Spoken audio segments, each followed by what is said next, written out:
Hello, everyone. Have to get my microphone set up here.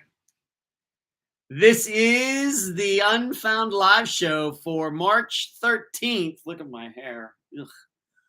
2023. I hope everybody is doing well. And I know what you're already saying for those of you who are watching this. I realize that we have an audience who only listens, and whether it's off iTunes, Spotify, or wherever else, you're not seeing this, but you're probably looking at that background and saying, "Where are you, Ed?"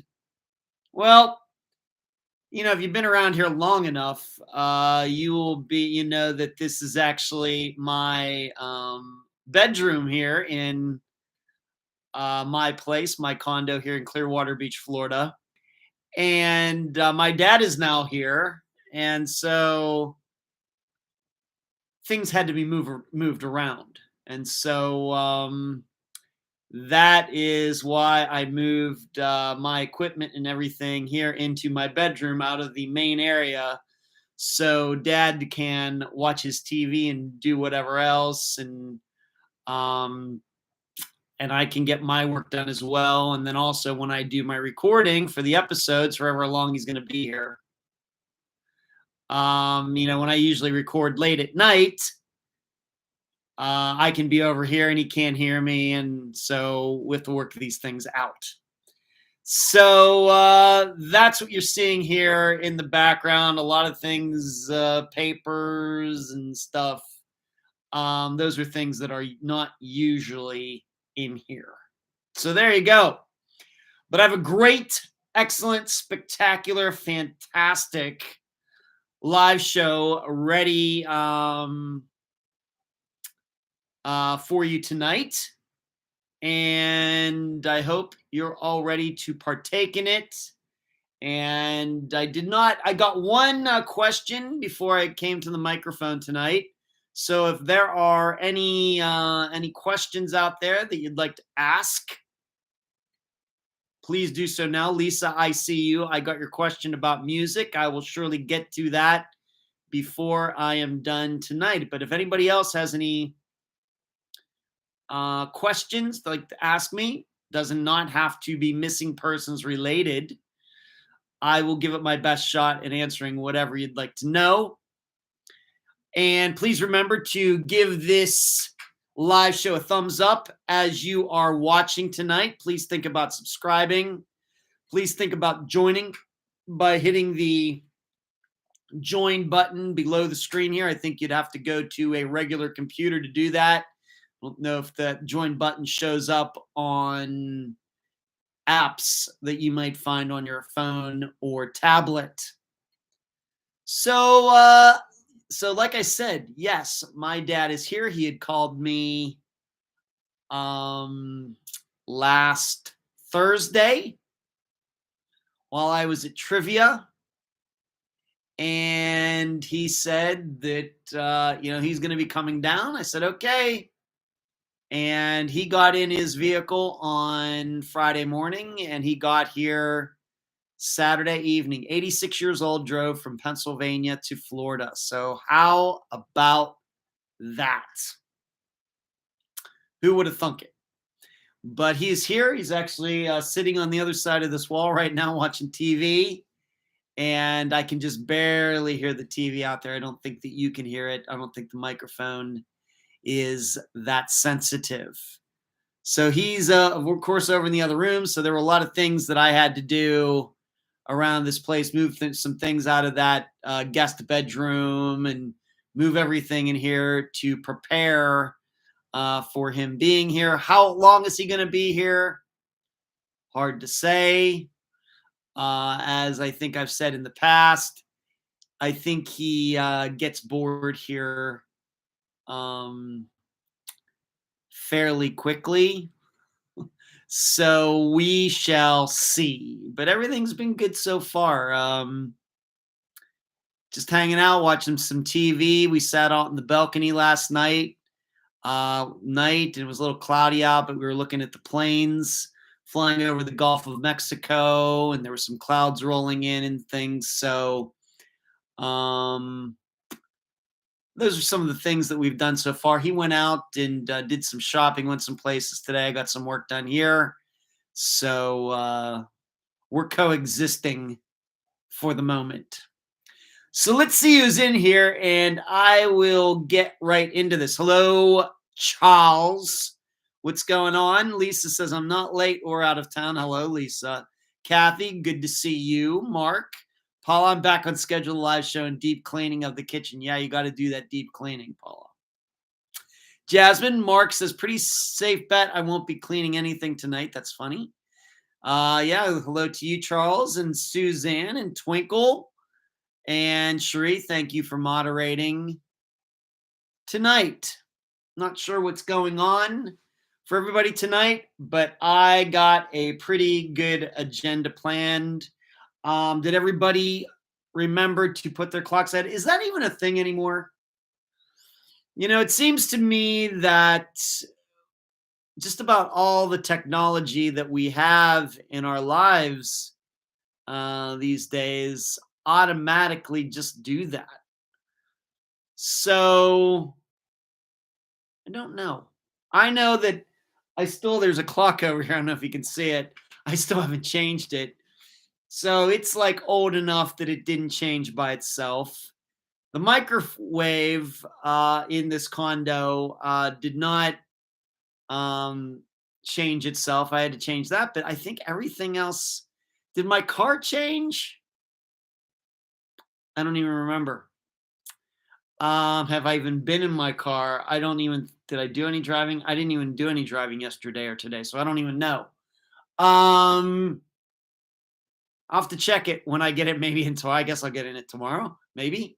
I don't know if my car automatically changes time or not, but the cable boxes, our phones, laptops, things like that, they all automatically change. So I don't even know if it's like really a big thing anymore for people actually forgetting to move their clocks. I don't know. And of course, we got into this talk last night during the think tank that there are two states in the United States that don't change their times at all, and they are Arizona and Hawaii.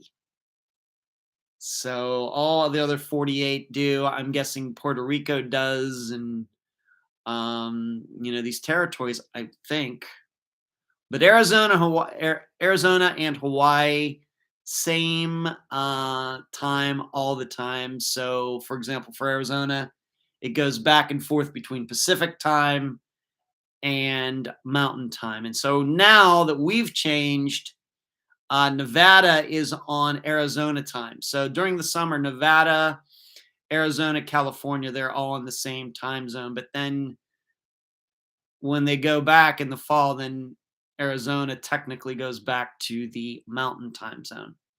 So Mark says it's a different time in every room of my house. That sounds like a really good science fiction story, Mark. Paula, only the microwave and stove have to be changed. Okay. Cherie says, I don't even know what was happening, and a cold front came in as well as spring break. So I was really confused this morning. That's funny. Kathy says Puerto Rico and territories also do not change. So it's just the 48 states, all the territories that the United States has, like Guam and U.S. Virgin Islands and places, they never change their times. It's interesting. Thank you for looking that up, Kathy. Thank you. All right, let's get to, I got a lot to talk about tonight.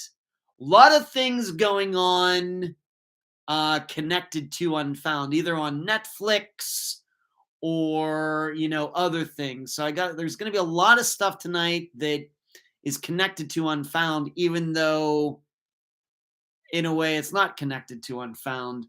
But where do I want to start? I'll just start where I usually do, and that is with the poll. And that is of course, we revisited the disappearance of Greg Brooks. This gave me an opportunity. Now, this was kind of weird in that I think the blog had started at that time, but I had written a blog at patreon.com/Unfound Podcast. Please think about going over there and supporting the podcast, if only for $2 a month, please. But I write a blog there. And so when we covered Greg Brooks's disappearance in February of 2018, I had an opportunity to write that blog and give an opinion on, to analyze. I analyzed it and gave my opinion, as I always do, at the end of each one that I write. And of course, these days I'm recording. There's audio as well. So 5 years later, it gave me an opportunity to look at his disappearance all over again. And it's so crazy, at least for me, for the way I've changed, to look at how I was thinking back then and then comparing it to how I think about disappearances now. It's very, very interesting. And in fact, in that blog, I talked about what I was looking at then and how what I look at, how I analyze things has changed now. And that, of course, would just not be for Greg Brooks's disappearance, but any disappearance that Unfound is covered, maybe back at the beginning and then looking at it now. And of course, we've revisited other disappearances before. Of course, Joshua Guimond, Ashley Kohler, to name just a couple. Tom Brown, we did that last summer. But as far as Greg Brooks goes, the poll that was in the discussion group, although not a ton of people took part in it, an overwhelming majority of you thought that somebody else left Greg's car where it was found. In the think tank, once again at patreon.com/Unfound Podcast, please consider joining. The think tank pretty much universally decided that it was Greg that left his car where it was found over there in the Ruskin area. So the discussion group, the think tank, totally at odds on this one. And then for me, you should know, originally back in 2018, I wrote the blog that I wrote. I'm honest about this. I thought that somebody else had left his car there. 5 years later, I've gone the complete opposite direction and have now decided that Greg left his car there. So if you'd like to read how my analyzing of these things have changed, why my opinion changed, you can go find that out at patreon.com/Unfound Podcast. No, I don't, think I'm being wishy-washy or anything else. I think, if you're wondering that, the truth is that the time that we covered Greg Brooks's disappearance, Unfound had maybe covered about 55 disappearances, maybe 60. I didn't go back and count, but I can actually look at that real quickly here. Hold on a second. Greg Brooks' original, let me see here. About 65 disappearances when we covered his disappearance originally. And now, of course, we're up to 280 some. And I think most importantly, we've covered quite a few disappearances like Greg's. And I don't necessarily mean men, but women too. When we start hearing about maybe some mental health issues, things not going in that person's life that, not going maybe the way that person would like. You start to hear these stories enough and you start to realize that a large majority of these are not foul play. I mean, really, what are the odds that person's going through some tough times, maybe fighting some mental health issues, and then somebody comes along and randomly kills that person? Of course, it happens. But we covered disappearances so much like that played a major factor in me changing my mind from 2018 to 2023 over 200 disappearances later. And probably the next, I don't know, when are we going to, it's been a while. It had been a while since we revisited a disappearance. So I'm thinking probably we'll revisit another one this summer, sometime in the middle of the summer. We'll just see how everything goes, June, July, something like that. Really don't know which one will be next, but I was glad that we could take another look at Greg's disappearance.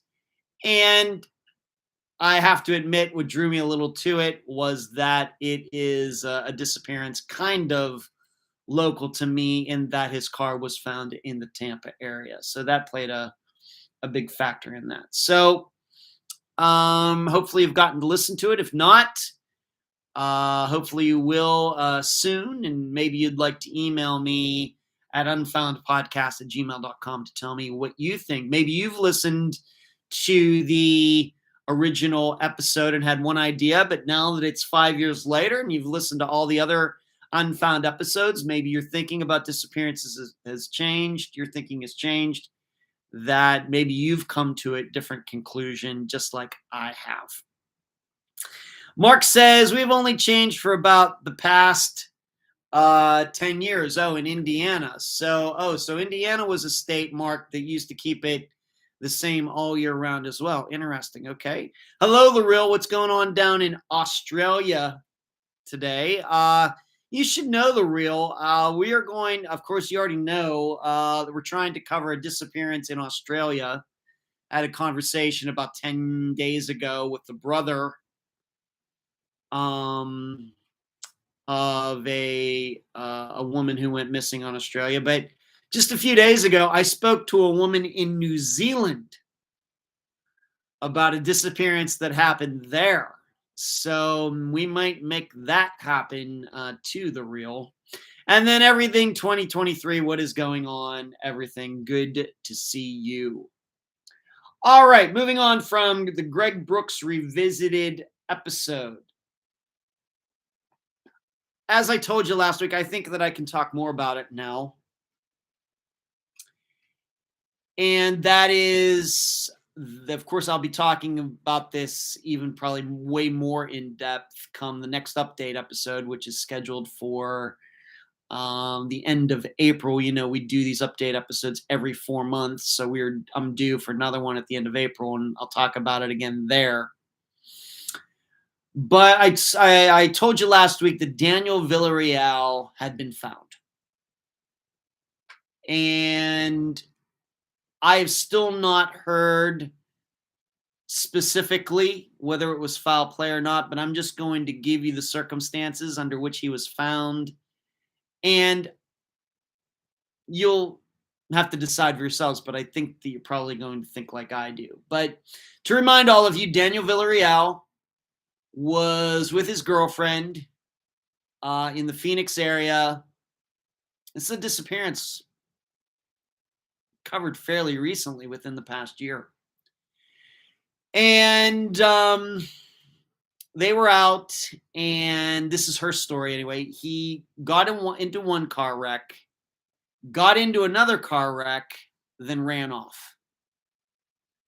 And there was, of course, witnesses who saw him running off. And then the police showed up. The girl was there. She told him what happened. And, you know, he was kind of tracked through a neighborhood, seemingly went over like this wall into like this concrete river, one of these canals or whatever that run through that area, Glendale area, so the city doesn't get flooded. And then he was never seen again. You might also remember regarding that disappearance that his mother was fairly suspicious of some people who were hanging around her house. She thought that they were watching her house. She was very paranoid about, did these people have something to do with Daniel's disappearance? And she even questioned really whether Daniel was even driving the car that day. Could it have been someone else? Well, Daniel Villarreal was found. And just like many of the other disappearances that have been solved on Unfound, where it was really by luck. This was by luck as well. And the circumstances are, I guess, just as bizarre as some of the other ones we've heard, like Esther Westenbarger's, how she and her car were found. So here is the story. And like I said, at this point, I don't know if they've determined there was any foul play when they found his body, any stabbing marks, any strangulation marks, any bullet holes. I don't know. Here's the story, though. There was an older woman, and she was living in a house not terribly far away from where Daniel's car ended up after being in that second wreck. Certainly not right down the street, but not on the other side of Phoenix either. I think it was within a mile or two of this wreck site. And for her house, she had a little, what they call a casita, kind of like a spare little building where somebody, I guess, could live, but it's very, very small.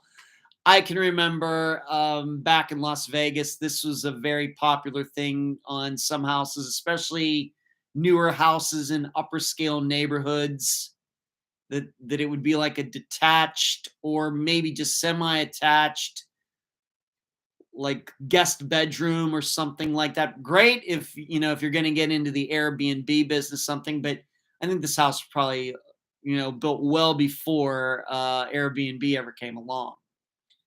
But this casita had an outdoor bathroom.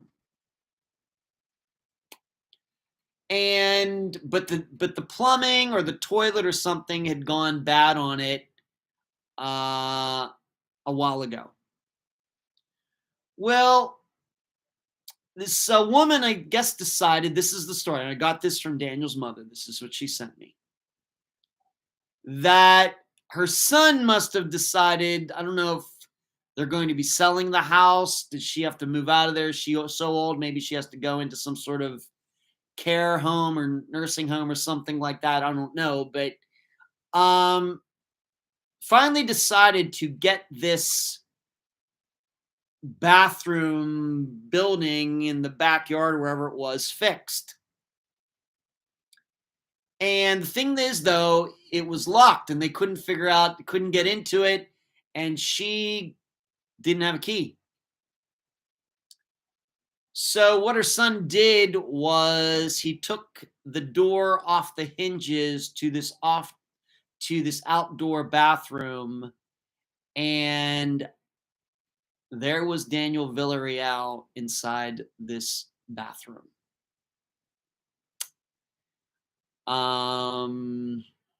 There were no windows in there. Of course, there was no air conditioning in this. And that is how Daniel Villarreal was found. And this just happened within the last couple of weeks. And like I said, they, of course, have identified him. Of course, being that he was inside and everything, clothes and things fairly well preserved. Of course, once again, because he was in this building with the door shut and everything, no animals could get to him. So my guess is he was fairly well preserved. In addition, given that Arizona has very dry air like Las Vegas does, this is going to cause the body to be preserved for a lot longer than it would be if it was here in Florida, if it were here in Florida or some other humid state. So that is how Daniel Villarreal was found. And, and I won't get into other things, that his mother had asked me and everything else, but just, I don't know. This is one of those things. Once again, we go back to when we think about studying disappearances, learning about disappearances, somebody disappearing in a city area like he did, the Glendale area, Phoenix area.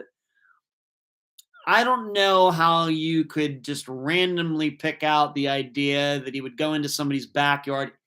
And of course, I'm thinking it wasn't foul play, but I've not gotten any information from his mother, whether that's been determined or not. But how do you even make a calculation like that? I mean, who would really think that, okay, this person runs off and just happens to find a some building in somebody's backyard and manages to get inside it and probably lock the door, and then just happens to be that nobody really uses that building, on and on and on. All of these things have to line up just so perfectly for Daniel to not be found in a very quick manner. So this is why I know that, some of these disappearances that we think where people walked off or anything, it very well could be all of these other ones, or many of them, are unsolved just because the circumstances under which this person ended up where he or she is just are not predictable. They're just never, ever, ever predictable that we could ever even guess at that. I mean, who would think that there would be a building near there where the plumbing wouldn't be working and Daniel just would happen to find that place, hide in there or stumble in there? Of course, we're not sure if he was hiding or not, but certainly he was on the run after that wreck, but we just don't know how badly he was injured or anything. But, what are the odds? But now that you hear where he was found, well, it's no wonder he wasn't found. It's no wonder that nobody saw him. It's no wonder that everybody riding around and going, if they went door to door, putting out flyers and everything else, it's no wonder that nobody saw anything, because he just happened to find a place that was the perfect circumstance for him to go in there and not be found for a long time. This makes it so tough. It makes it so tough. And we may say, well, this is another one where, it's on private property. I'm not even going to go there, because as much as I have complaints and critiques and criticism for the police, there is no way that I would ever expect a police department to go door to door, going through people's backyards, going into their sheds and everything else. It's, even I can say that's too much work. Now, if it's right in the immediate area, like a block this way, block that way, okay. But you get outside of that area, it just becomes totally unfeasible. It's just not worth it. It's just not going to, it's not economically sound to do something like that.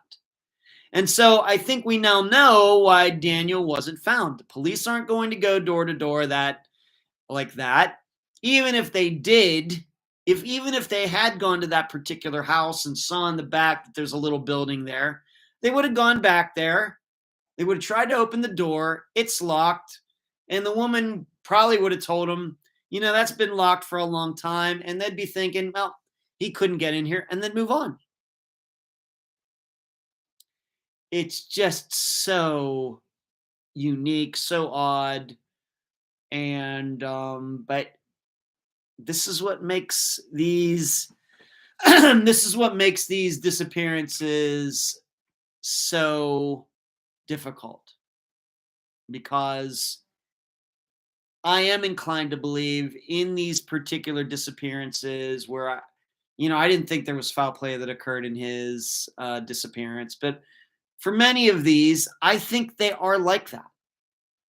I think that they are situations where these people just end up in places that you would never think to look.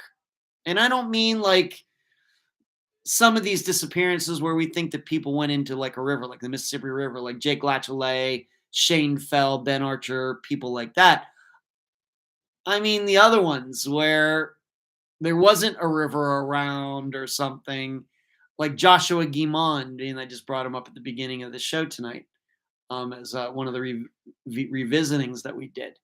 I think this is what happens in many of them.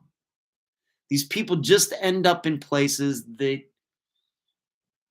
you just shake your head and you say, how did that even happen? Because that's how I feel about Daniel Villarreal. What are the odds? I mean, I guess we could. My guess, if he was in his right mind, that he ran off, running down the street, saw this thing in the backyard, saw this little house in the backyard. He knows the police are going to be looking for him. I'll go hide in there, wait this out, and let it all blow over. But might have been high.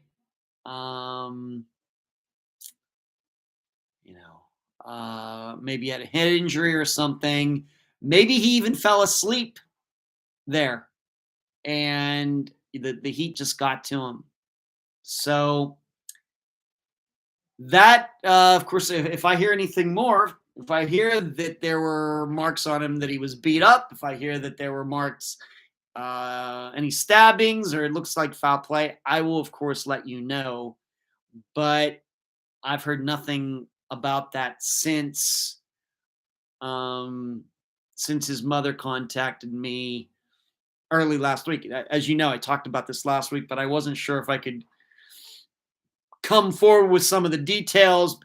But now that his obituary is out there, I've seen it posted, I felt more comfortable about talking about it tonight. But like I said, there are other things that his mother asked me, and some comments and things that I'm just not going to get into now. But you always want to know if any of Unfound's disappearances have been solved, if anybody's been found. And I'm telling you that Daniel Villarreal has been found. And that, I should say, that ends a pretty long streak of unfound missing people not being found. I think the last one where remains were found was, let me look in here very quickly. I think Ashley Simpson. No, the other Ashley Simpson. The disappearance from Canada. I think that was the last disappearance in which remains were found. I mean, that's going back a while. I mean, we've had updates and things, but as far as remains being found, whether foul play, suicide, or whatever, it's been a while. So why that is, I don't know. For a while there, it just seems like this was happening like every month. There was Esther Westenbarger, Zoe Campos, some others, Robbie Hurt. And then for the last half of 2022 and into 23, it's been complete silence. So I guess it just comes and goes. I guess it, I don't know what we should expect as far as an average goes, but maybe things are bouncing back now. I really don't know. So the disappearance of Daniel Villarreal. Daniel has been found. I'm inclined to believe there was not foul play. However, if I hear differently, if there are facts to think differently, I will let you know. Right now, I want to remind all of you once again to give this live show for March 13th, 2023 a thumbs up. Can you do that for me? Please do that. Like it, share it. I'd appreciate it. I know a lot of people have gotten in here while I was Marty, how are you? Everything's good. Everything. Okay, good to hear. Marty, how are you? People talking about Marty's kids. Leah, what's going on with you? Sarah says it's okay. Sarah, I'm the only one that's not allowed to be late. Kathy says about Daniel probably feeling ill, paranoid from drugs and heat. I think so too, Kathy. Yeah, everything, it is very sad, but this is what every family's trying to find out. It's just very, very bittersweet. Suzanne says, wow, never thought Daniel would be found like that. I thought the woods maybe. Not a lot of woods, in that area as far as I remember, Suzanne. I guess I was holding out that he was hiding out somewhere, but the longer it goes, the less likely it is. Rockford says escape and lay low, plan gone awry. I think so. Sounds like something that could have happened to Sarda, the Boston bomber, had he found a shed instead of a boat. I remember going back to that. Lisa, I feel like Greg going back to Greg Brooks, had a picnic with his Crystal Burgers because the trash wasn't there, but the cigar wrapper was. And someone took his car, mental break. I could see him parking on the median. Okay, Lisa. Yeah, Lisa, kind of, like I said at the beginning, kind of a split decision for Greg Brooks's disappearance. Just about everybody in the discussion group thought that somebody else put his car there, and everybody in the think tank thought Greg put his car there. That's how it works out sometimes. Rockford, agree with you. It's a possibility for Guimond. I think about Tyler Davis as a candidate for that too. Kathy, this is the last unfound disappearance to be found. Yep, November 2021. Thank you for looking into that, Kathy. Very sad.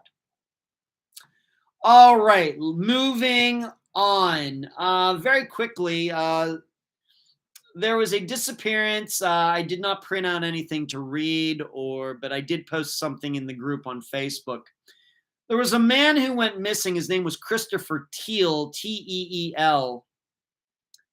And that is a disappearance that Unfound, man, it seems like yesterday, but I'm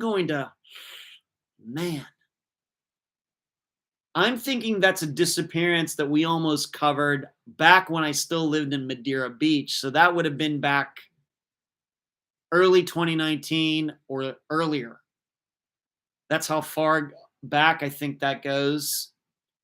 But we almost covered his disappearance, but we ran into some issues regarding names. And then in the end, I think it might have been his sister who I talked to. I can even look that up. Yes, I do have these things ready at a moment's notice. Although, let me see who I spoke to regarding his disappearance way back then. I have them in order too. Let me see here. Yeah, this going back a while. Hold on just 1 minute. Should have done this before. Christopher Teal.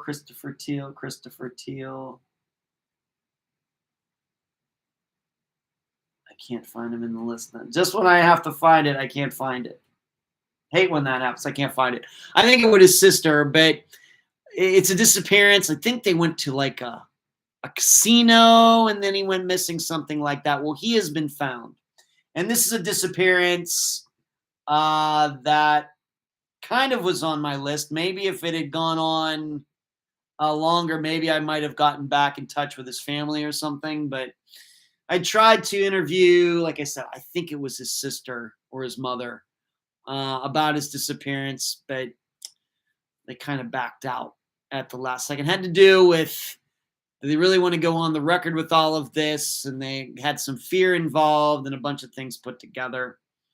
So if you've seen this disappearance, noted that he was found somehow. And like I said, I did not print out anything to read for it tonight. He was found somehow. And I know that I'm going to look a little deeper into that. And I know that I'm going to go back and look at my notes from the conversation I had with his family and see how that matches up with whatever the result is. It seems to me that there was no foul play in his disappearance. And I think I vaguely remember thinking that back at the time. So if you want to check that out, if you run across the name Christopher Teal, that is a disappearance that Unfound almost covered. Maybe kind of like last week when I talked about Ashley Mullis Morris, where she, of course, is still missing, but we talked about how her son is now with the proper people instead of getting kidnapped like the son did. I still hold out hope that we might cover that disappearance one of these days. Maybe I'll get her father to come on, but I've been talking to him for a while, and he has not said yes, although we've had some conversations, even just recently when all this law stuff started that I talked about last week.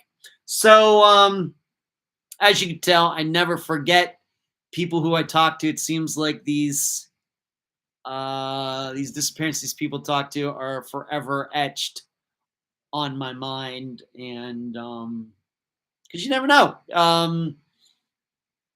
Some people, maybe I'll talk to them and they're not ready to do that, but I always keep their information. I keep the notes, and once in a while, I'll just email them out of the blue and say, "Hey, I'm still thinking about you. I'm still thinking about your missing loved one. Still love to talk to you." And that's how sometimes some of these people end up on Unfound. Of course, I usually let all of you know if this is somebody that I've been talking to quite a while, but always want to keep the communication lines open. Karen, hello, Karen. Finally off shift when you ran home from shift to turn on your show at Hello from Canada. Well, thank you, Karen. I hope you didn't break any laws getting home so quickly. Where are you coming to us from, Karen? That's horrible English, but where are you in Canada? You'll have to remind me, maybe, Karen. You've probably told me before, and I apologize if I forget, but maybe we'd like to all know that. Moving on, what do I want to talk about next? Have you gone to the new merchandise store? Have you gone there yet? I know it's just in the infancy. It's maybe been open for about a month, not even that yet. Unfound-podcast.myspreadshop.com. I'd really appreciate it. Go over there, see if anything is to your liking, and please do not hesitate to purchase something. It certainly would help what we do here. Once again, unfound-podcast.myspreadshop.com. Karen says, Toronto near Fishing Hole of Rice Lake. Of course, Karen. Yeah, I haven't been there in a few years. Last time I was there was September 2019, and of course, COVID and everything hit. But I don't know if we'll be going up there again anytime soon, Karen. Of course, my father, although he can drive to Florida just fine, get a little nervous getting out there in the middle of nowhere at Rice Lake should he have any medical issues or something. So that is a concern that he has. It's a concern I have, but it is beautiful up there. A lot of great stories from up there. Paula says, I did my water bottle. Will be here next week. Water. Always that great. I'm glad Unfound can help you stay hydrated, Paula. Rockford, speaking of Toronto area, I wonder if you've kept in touch with Bruce Ricketts. He's one of my favorite Unfound guests of all time. Is he? I know that he posted something in the group recently, Rockford. He's still, of course, he's going to be probably working on that until he finds out what happened to the Pickering Six. I think everybody could tell he continues to think that there was some sort of conspiracy, cover-up, murder type situation that happened. I, of course, do not think that, but that doesn't mean I hope you'll go check out everything that he does.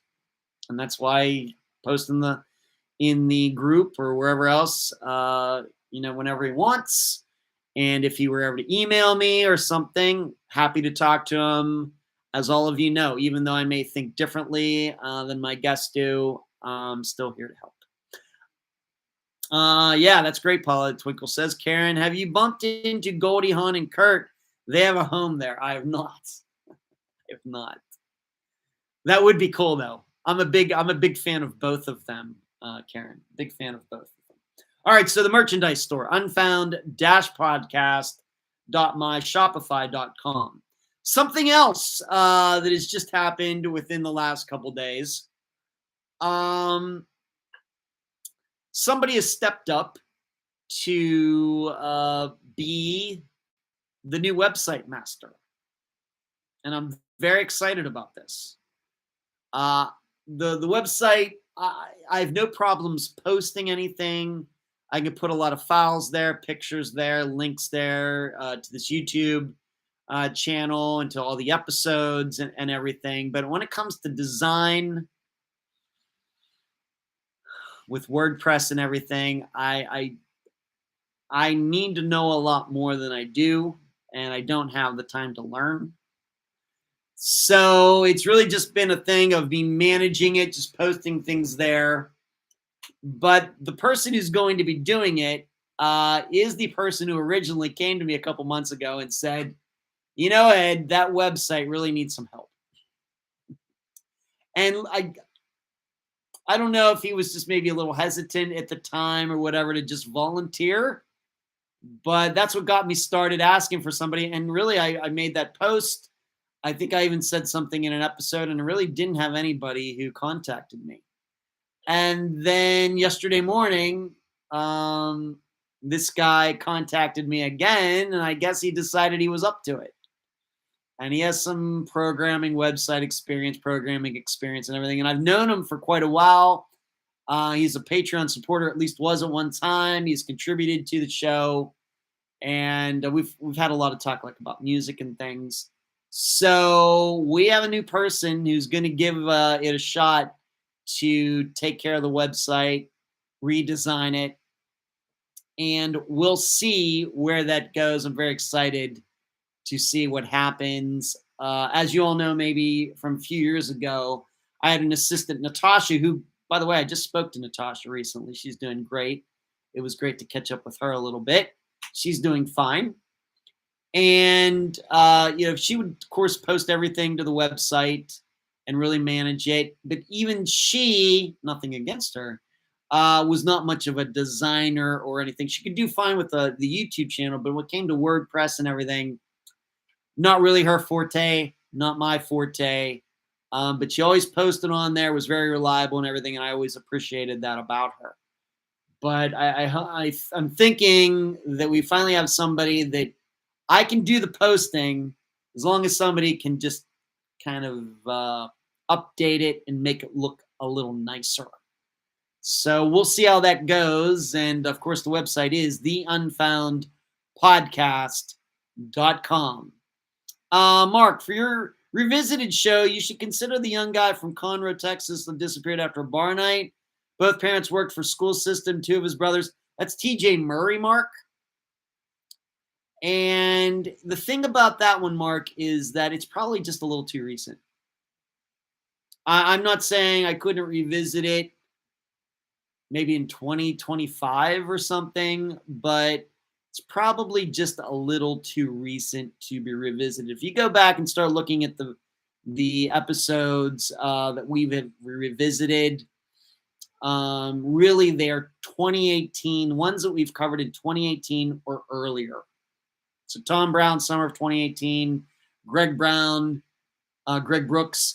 February of 2018, Joshua Guimond, January of 2016, Robin Abrams, November of 2016, Jason Jolkowski, one of the first episodes ever. So TJ's is probably just a little too new right now. But of course, if Unfound goes long enough, then all the episodes we're doing right now will end up being old, and that will always give us opportunities to take another look at them somewhere down the road. Don't remember his name, but I always thought he stumbled in some place and became incasted.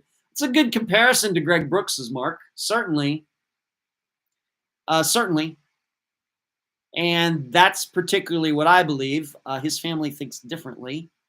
But certainly that's where my mind went with TJ's disappearance. But he did slap a woman that night. He could have ticked some people off. I guess it's possible.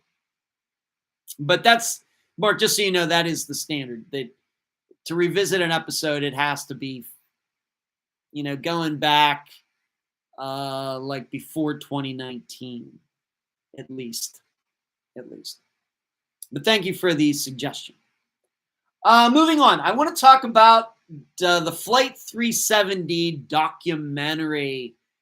If you have Netflix, have you watched it? It's 3 episodes, both all about an hour long. I watched it as soon as it became available on Netflix last Wednesday, I think it was. And I have to admit, I did not realize that Jeff Wise, former guest of Unfound, would play such a prominent role in it. Of course, a lot of different people did. Family members of the missing who were on the jet. Some other airline people like Mike Exner, who he and Jeff were together for a while. And then I think Mike Exner started thinking Jeff was crazy. So a lot of different people were interviewed. The guy that has found these parts that are allegedly from Flight 370, he got interviewed and he got to plead his case that he's not a Russian spy and everything. You know how I feel about these things when it comes to true crime stuff, and that it's a lot of it is sensationalized and they try to create boogeymen where there aren't any boogeymen. My opinion is that this documentary, this 3-part series, 3 hours, played it as straight as you could possibly do. And I give the producers, the people who put that documentary together, the series together, all the credit in the world. All the credit in the world. Now, I realize that, for example, some people think Jeff Wise is crazy, thinking that that the plane got hijacked and there was fiddling around with the computers and everything else. And in fact, there was somebody even in Unfound's own discussion group who wrote, "I can't believe you interviewed that conspiracy theorist, Jeff Wise. I can't believe," something to the effect, "I can't believe you allowed him on or propped him up or something like that. I can't believe you did that." That is a comment I don't understand. First of all, everybody should know that a lot of the guests, even though we don't get into theories, but I think many times you can read between the lines of what guests are thinking about their own personal disappearance, the reason that they're on Unfound.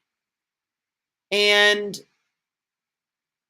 I will admit, some of those theories are a little out there. And I've said over and over again that a lot of times I do not agree with my guests when it comes to what they think happened. And I will do my best to try to change their mind, but I'm not going to argue with them.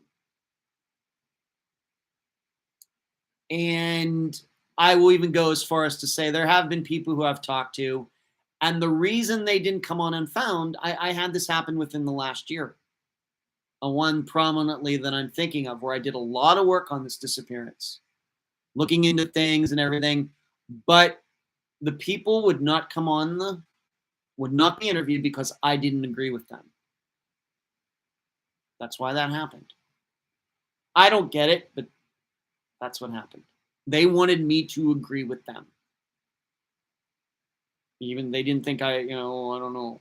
But so you should understand, I have a lot of people on Unfound who have theories about their own disappearances that are a little out there. Maybe not obvious to you because I don't allow them to really talk about that stuff. But maybe, like I said, maybe sometimes you can read between the lines. So Jeff Wise being on Unfound should not surprise anybody, even though that was very early on in Unfound's existence. Now you should know that even on the day that it came out, I had, and I'm not going to get into what we talked about, but maybe a little bit, but I actually had several back and forths with Jeff Wise on the very day that the documentary came out. And he is just as good a guy that you see on that documentary as I know him behind the scenes. Now, there may be some, regarding his theory, I think that I've been very honest with him in telling him that, there are some things about your theory that don't make any sense to me. But what I respect about Jeff is that from day one, he has been more right than anybody else. When he started looking into it for himself, and you have to understand something, Jeff Wise did not get involved in Flight 370 because he was drawn to it. You go back and look at a lot of air crash investigation series and Mayday series. He was being interviewed about plane crashes well before Flight 370 ever happened. He's very, very well regarded within the aviation industry. And he really put his reputation on the line by going in a bit of a different direction than most people in the aviation industry. But from day one, when he started looking at it as objectively as he had looked at all of these other crashes where he had been interviewed and written about them and everything else, he's still the only person who is right. He said early on, I don't think you're going to find that jet in the Indian Ocean. They're going to go down there. They're going to spend all these millions of dollars, all this sonar equipment, all these boats, all these people, all these experts. I don't think they're going to find anything. Everybody laughed at Jeff. And he's still the only one that's right. Meanwhile, they're making fun of him, even though they're wrong so far. You would think with Mike Exner and some of these other people who have made fun of Jeff that they would be a little more modest, being that they've been wrong. You'd think. Now, it very well may be that someday they prove that Flight 370 ended up in the Indian Ocean, and Jeff could be completely wrong.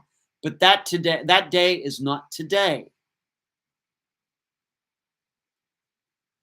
What also struck me about, and this is one thing I can say that I did tell to Jeff, because I think all of you will find it interesting too, and plus it's my original idea. It is amazing to me how Flight 370, just the overall disappearance, is so much like a disappearance we cover on Unfound every week of an individual. It is amazing. So many similarities. So many similarities.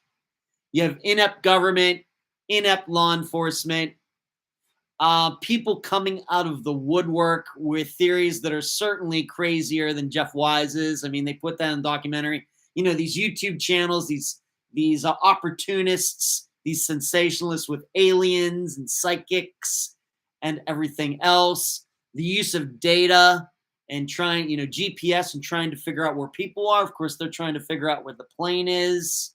Competing theories and everything. It is amazing to me how it is so much just like an everyday disappearance, like Greg Brooks's disappearance or Tom Brown's disappearance or Ashley Kohler's disappearance, Ashley Simpson's disappearance. So many individual disappearances of individuals that we've covered, just like this high-tech jet, this Boeing 777 flying to China and then disappearing. Everything that has gone on since then, it is amazing how much it's so alike. And what it tells me, and I think this is something we have to remember, that the issues we run into when we are looking at disappearances and these weird things, why didn't law enforcement take it seriously? This is not necessarily this is not something particular to a county, a state, a country, a continent, or anything else. This is just what happens when humans get involved. That's the only thing that can explain how much there are so many similarities by this huge worldwide phenomenon of this plane going missing with all these people on it, and then it being so similar to the investigation of just one person going missing, and whether their car is being left over there in Ruskin or any other disappearance that we've covered. It is amazing to me. That's what I found. I don't know if the average person's going to realize that, but as a person who does this full time, I didn't pick it up right away, but maybe like sometime in the second episode, I was thinking, man, this is so much like what we're doing here every week. It's so weird. It's so crazy. Let's see what some people are saying here. Paula says she finished it today. Mark, going back, I feel terrible for the family and the multiple losses, the TJ Murray family. I know, Mark. I know, horrible. Yeah. The Real says, yep, watched it all. Yeah, it's big news for Australia, being that they believe that the jet's down in the Indian Ocean. That's like huge news in Australia. Karen says, did you guys in the U.S. change time again? I'm late. Yeah, we moved our clocks ahead an hour, Karen. At least we did here in Florida and most of the country. Yeah. Hello, Ashley. How are you? Karen, I really appreciate your books and would love to represent them by reading them aloud. Karen says, I really appreciate. Well, if I ever get back to making any more books, Karen, I will let you know. It's just something that is so far in the back on the back burner at this point that you can't even see it. That's the stove is huge and it's on the back burner, and the back burner is way back there for a lot of different reasons. I appreciate the offer, Karen, but I just don't know when I'm going to be able to get back to that, if ever. The only way the books are going to happen is if I can find somebody I can trust to put them together, because I just do not have the time. There's too many things going on. Rockford, in true crime, I find I learn more from those whom I disagree with. Yeah, Reggie and I don't agree on Fleischman, but she's improved my thinking by challenging it. Yeah, and I would like to think that some of the conversations Reggie and I have certainly helped her hone her insight into Kyle's disappearance as well. And you're probably right. Of course, there is the saying, Rockford, we learn more when we lose than when we win. Mark, I've tried to talk myself into a cyber hijacking theory, or maybe somebody actually landed the plane somewhere in the Middle East, but I can't seem to put that type of story together in my mind. Mark, I'm wondering if you ever got either of Jeff's books. Maybe that might help you. I'm not pushing a theory. And like I said, I've given Jeff as much crap, about some flaws and things as anybody. But like I said, I'm here to support him, and like I said, I still have respect for him because he's stuck to his theory against a lot of opposition. But you might want to check out one of his books, even if you just download it on Audible or something, Mark. And, he has 2 books out. I'm not telling you have to get both of them, but you should at least get one of them, maybe the first one. And, he goes through it all in there. We didn't really get that deep into it in the interview I did with him in 2017 because he had written the book, and I don't want to ruin it for him. We would like people to. I don't get anything from that, by the way. I would like him to say he wrote the book so he could sell it. I wanted to help him do that, but we didn't want to give too much away. In addition, some of the stuff he gets into in his book, in both books, are fairly technical, and I didn't want all the listeners back then, eyes to be spinning round and round and round. So, but you should check it out. Cherie agrees with Rockford about sometimes learn more from people who don't think like we do. Deborah says, I'm way late, I guess, here in Arizona, no time change. Well, yeah, Deborah, it's now 10:03 p.m. Eastern. So sorry about that. The good thing is you could go back and catch the replay. The Real Australia spent an extraordinary amount of money and resources looking for Flight 370. I'm not sure of the exact figure. It's a huge number. Huge number, The Real. Mark, I did not read his books, but I absolutely need to look into them. I'm sure they're fascinating. They are. And they're very well explained given the technical data and understanding pings and all of that stuff.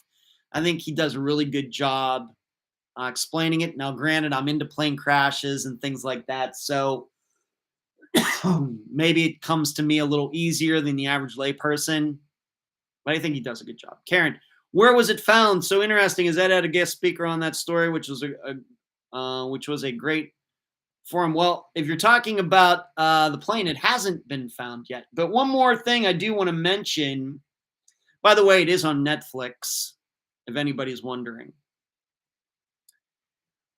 Regarding the parts that have been found there on the east side of Africa, the Western Indian Ocean, being, this flapper and part of this and part of the wing and everything. And this seems to have a lot of people convinced, yeah, it went into the water. And finally, those parts ended up there. You know what's interesting to me about all of that? I mean, what are the odds? We have to remember, you go back and look at Flight 370 or any of Malaysian Airlines jets at the time. They have these long orange and blue stripes along each side. And of course, Boeing 787 is not a small airplane, pretty big.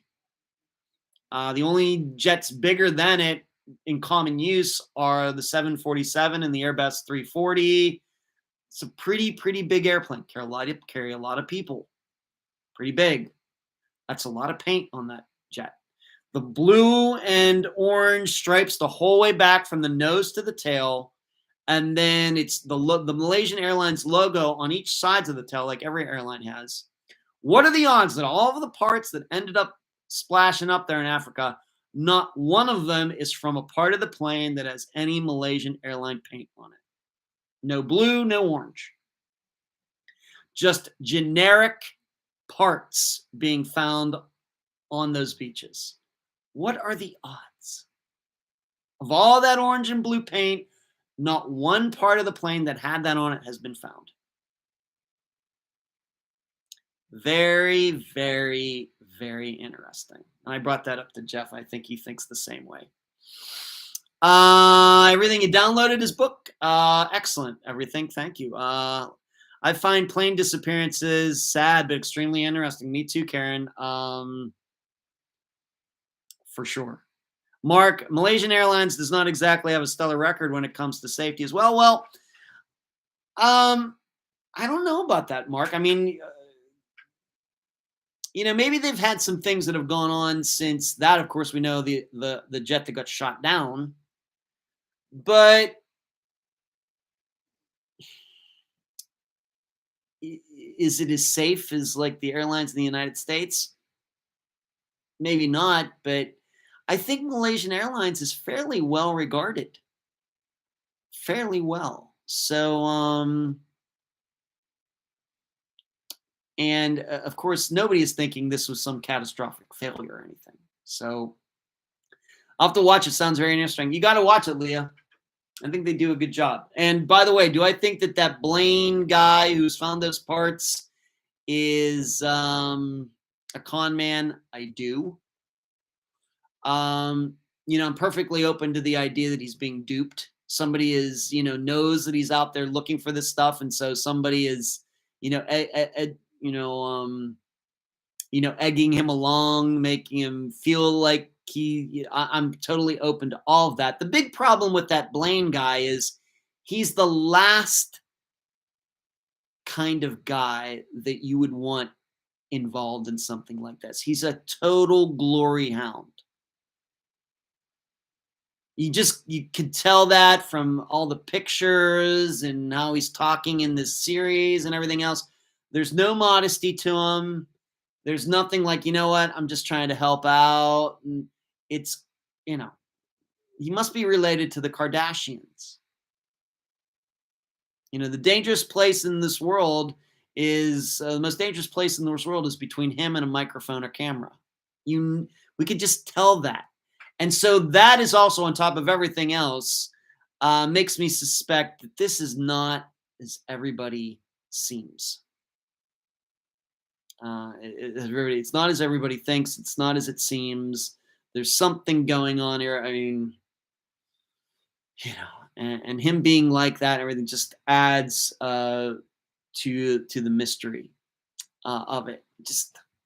He just seems like a fairly surly, fly by night used car salesman type of guy. And I can say that even though I was a used car salesman at the time, my family's in the car business. So when I say that, I can say it with some, laughing at myself as well. But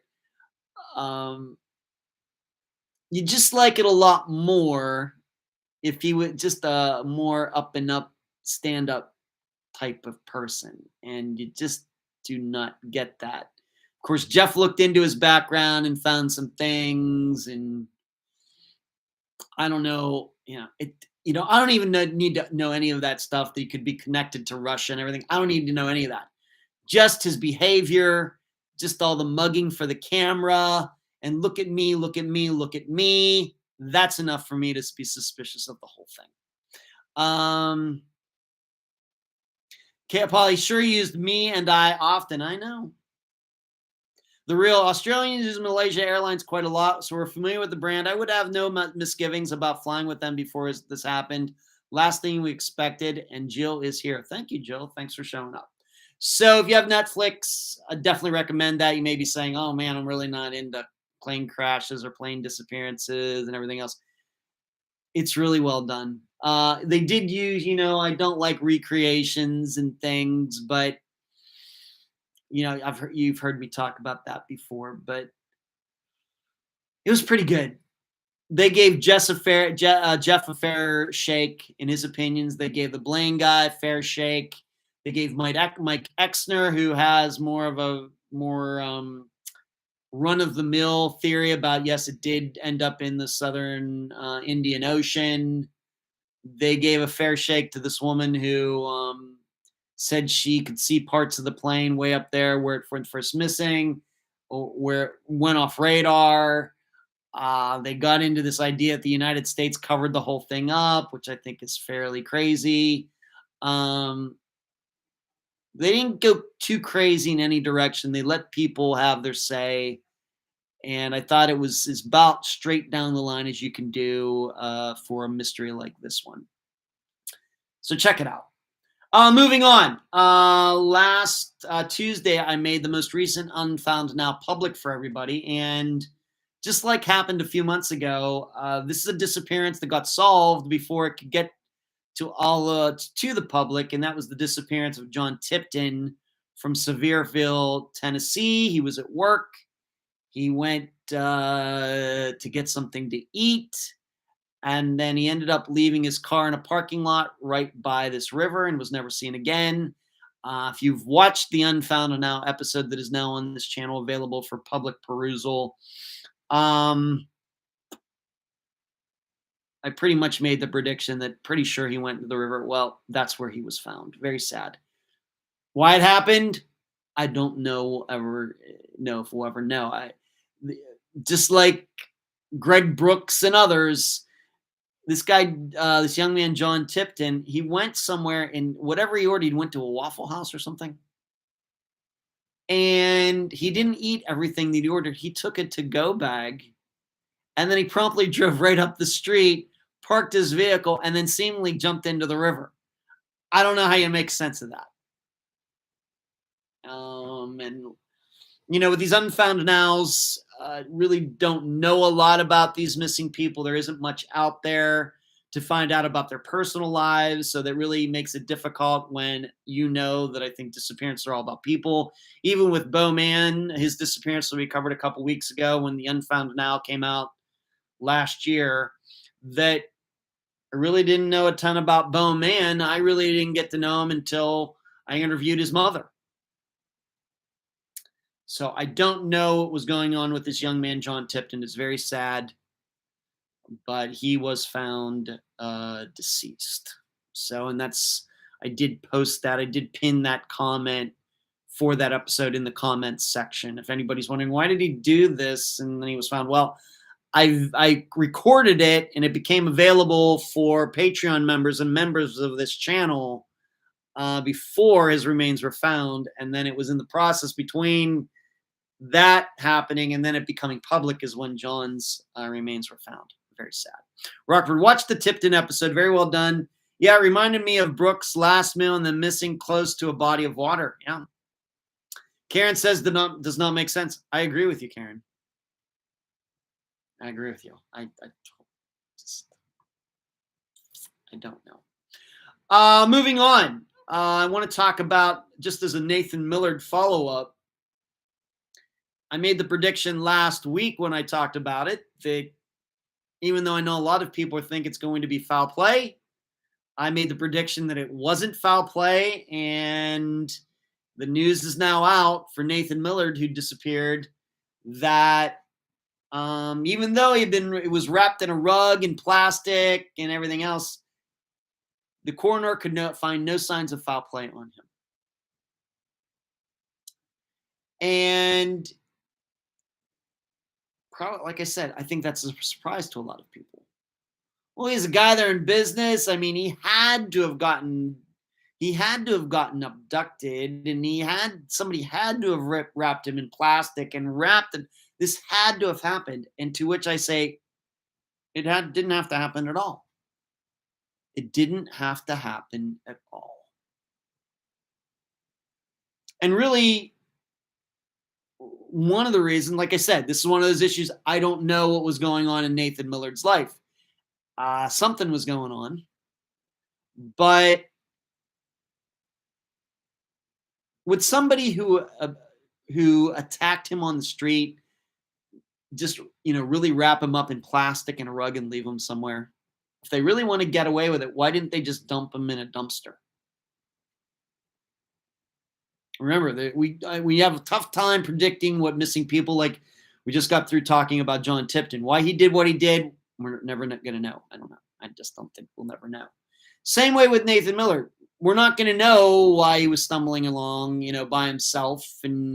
But here's what I think I know about people who what I think I know is people like to get away with crimes. They don't like to get caught. Do they make mistakes? Do they cut corners and everything? But no, yes. And that causes them to get caught. But nobody wants to get caught. So, are we really supposed to think that they did this to him and then went looking for plastic and a rug? That seems a little outrageous to me. Try to keep my eyes on it. Try to find out what happened to him. I don't know but I think somebody might have been posted somewhere that there was an overdose. Did he have a drug problem? I don't know. So, but I made the prediction last week. I don't think this is going to be foul play. A couple of days later, comes out, coroner, police are saying, we don't think that this was foul play. And I guess I'm in the minority of not being surprised. Does not make sense. Rockford, Ronald McNutt, and Trevor Nichols the same, right? Karen, I so appreciate your predictions, point of views. Thanks, Karen. Kathy, Rockford, although Ronald and Trevor didn't go into a body of water. Yeah. Karen, so strange. Water tracks. Yeah, I just don't know. Maybe one of these days Karen will understand that. Maybe we will. I think Millard got ahead of steam at the bar, went looking to keep the party going, and pushed the envelope too far. Very well may be, Rockford. Like I said, this is, what do I say, Rockford? Disappearances are about people. I think we need to know more about Nathan Millard, the person, and less about, what went on that night.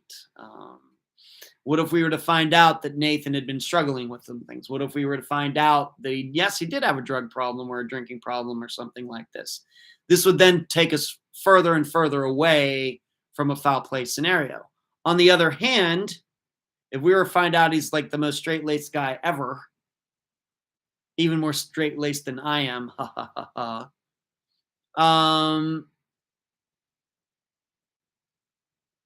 then, we might go in the direction of foul play. But what are we supposed to do when a coroner takes a look at the body that's been in this, in this back alley or whatever it was for not even that long? It's not like Tom Brown where only 30% of him was found. All of Nathan Millard was found. And very quickly, if the coroner's any good, this should be pretty straightforward. Too many alcohol and drug disappearances. They are both killers, Karen, no doubt. So Nathan Millard, very sad, father, married. Business trip gone wrong. Business trip gone wrong. Guy gets out of town. Maybe he has some family stresses going on. His wife's not around, kid's not around, hasn't been like that for a while, wants to, quote unquote, not literally, but figuratively let his hair down or whatever else, and goes too far. Moving on. I know it's been a while, but Dr. Telesco and I will be having another show, not this Thursday, but next Thursday. And I don't think that I want to reveal what we'll be talking about yet, but it will not be an unfound disappearance, but it will be a disappearance that was recently solved. And so I've had to kind of brush up on the disappearance, learn a little bit about it, and go to some satellite photos and some things. And I did that all today, sent it all over to her. And so make sure that next Thursday, that would be March 23rd at 7 p.m. Eastern, you are all ready to hear myself and Dr. Telesco together. Again, of course, we did a show back in January, but it seems like forever ago. So, but this was her suggestion, and I don't want to give too much away, but there's a reason that she wanted to cover this disappearance that will become very obvious once you find out the circumstances and where it happened and everything else. What do I want to move on to now? It's only March. What's today? March 13th. Before the end of the month, I will be sending out another survey. So if you're on the mailing list, please be looking for it. It's not going to be tomorrow. Probably won't even be this weekend. Maybe like next weekend, like the 24th or maybe before then. Somewhere. It's not going to be tomorrow. Maybe within the next week and a half. Anyway, if you'd like to take part in one of these surveys, that's how I'm using the email list now. Please email me at unfoundpodcast@gmail.com, and you can be on, get in on these surveys that I'm taking, and I'm using them to really understand all of you better. How are you finding Unfound? When do you listen to it? On what platform do you listen to it? Do you listen to the episodes all at one time? Does it take you a couple days? Does it take you a week? I'm trying to learn a lot about you, the audience, so I can better serve all of you and just kind of get in your heads to see what makes all of you tick. And the first survey, I think, went really well. That's the first time I've ever put together something like that. But in the discussion I had with my assistant, Cherie, who, of course, is the moderator for this live show, and assistant Eric, there are just some questions that really left more questions than answers. So I'm really going to concentrate on those particular topics for the next survey, in addition, adding in some new questions, and also give all of you an opportunity to, if I can in the survey, just kind of a blank, part in it for any further comments or something. That's something I did not do the first time around. So,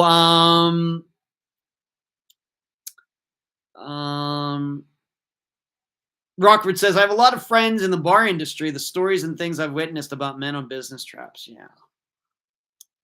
Just don't know. I have to, as a guy, I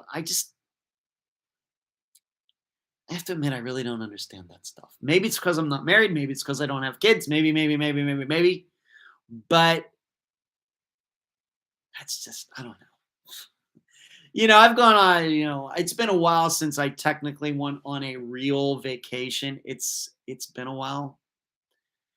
But even when I used to do those things, it's just, I don't know. Karen, what were your predictions about Tom? You mean Tom Brown, Karen? Is that what you mean, Tom? I can only imagine, Rockford. Karen, from following your podcast, I find you get more views after you go live. Okay, Karen, thank you. Maybe some more questions about the live show in the next survey. We'll see. Rockford, Karen, it's mostly comical. It's frequently annoying. It's very tragic. The freedom of being out of town doesn't bring out the best in everyone. You just wonder, then start wondering who these people really are. They're one person at home, and they're another person at work, and they're another person on vacation. How do they keep all of this straight? I don't know. Stephanie says, I was watching a travel live stream last year, walking near a body of water after dinner and drinks. He went too close to the edge. Viewers warned him. Turned out okay. Showed me how this stuff happens. Yep. Karen says, Tom Brown, your predictions, please. Karen, you are trying to get me in trouble. I will admit, Karen, early on that I thought there was foul play. These days, I do not think there was foul play, but I certainly do not believe that his family had anything to do with his death. That's where I am. But that's not always what I've thought, to be honest with you, Karen. Once again, this is one of those things that has changed over time, given that I have a responsibility to understand these disappearances as well as possible. And Shree's saying, I guess you're saying about Nathan. That's why I'm thinking this wasn't his first hurrah. So Shree is thinking this might have been modus operandi for Nathan Millard when he went out of town, and this is the time he finally went a little too far. That's an interesting thought, Shree. I'd not even entertained that idea. That's it's very interesting. I think that's I think, Shree, this is also what I'm saying. We need to know more about Nathan the person, not Nathan the guy who goes on business trips. So yeah, that's a really good point. Karen, I just couldn't fathom him saying, well, we can't fathom a lot of people doing that, Karen, but people do. Like I just talked about, John Tipton is at work. He works at Krispy Kreme. He goes to somewhere to eat, doesn't finish everything he's eating, takes a to-go box for whatever reason, and he drives right up the street and seemingly goes into the river. I don't know. If I ever have any insights into any of that, Karen, I'll surely tell all of you. Rockford's agreeing with Cherie. Okay. Let's move on to this. I want to answer this question real quickly, and then I got a couple things to talk about. A few more things. Lisa, who got in here really early. Lisa, are you still here? She asked me, where did I get the music for the Unfound episodes that play on every Friday? Well, it's the same place I got if you listen to this live show as a podcast, I put music to it when it gets to Spotify and iTunes. It's the same place. It's Pond 5, Pond 5, Pond 5. It's a license-free music site. Any type of music you ever want to hear, you can find it there. All by musicians who aren't famous or anything like that. They just make these little jingles, little instrumentals or whatever for a couple minutes, and they put them up there, and people can buy them. And then when you buy them, you can use that music for whatever you want, as long as you're not using that music itself and claiming it's yours and selling it to people yourself. This is a big business for some musicians because there are a lot of course, podcasts and YouTube shows and everything that need music, and getting permission from musicians like Iron Maiden or whatever is impossible. So that's what these people do. And I've been using the music that we use now since the early 2018.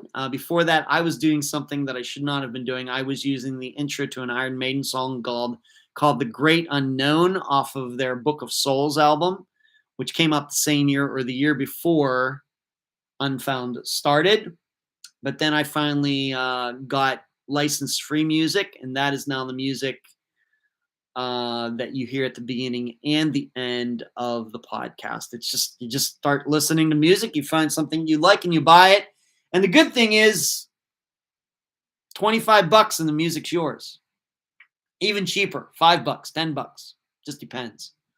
I have to admit, I don't even remember what I spent for the music that we used for Unfound. Now, I'm guessing it wasn't a lot.